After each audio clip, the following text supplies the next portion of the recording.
بسم اللہ الرحمن الرحیم۔ السلام علیکم ورحمۃ اللہ وبرکاتہ۔ دور سے جنت کی مہک پانے والے چار خوش نصیب۔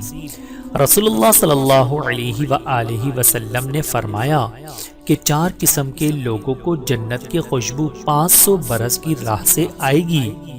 نمبر 1، وہ شخص جس کے بال بچے زیادہ ہوں اور وہ رات دن محنت و مشقت کر کے ان کے لیے کسب حلال سے روٹی کمائے۔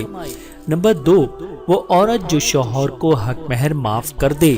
نمبر 3، وہ شخص جو گناہ کے بعد سچے دل سے توبہ کر لے اور توبہ کی حالت میں فوت ہو جائے۔ نمبر 4، وہ شخص جو اپنے ماں باپ کا فرما بردار ہو اور خدمت گزار ہو۔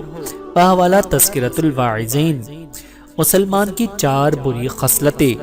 بعض علماء کا قول ہے کہ جس شخص میں چار خصلتیں ہوں گی وہ ہر قسم کی خیر و نیکی سے محروم رہے گا۔ نمبر 1، اپنے سے کمزور پر ظلم کرنا۔ نمبر 2، ماں باپ کی نافرمانی کرنا۔ نمبر 3، غریب آدمی کو اس کی تنگ دستی کی وجہ سے حقیر جاننا۔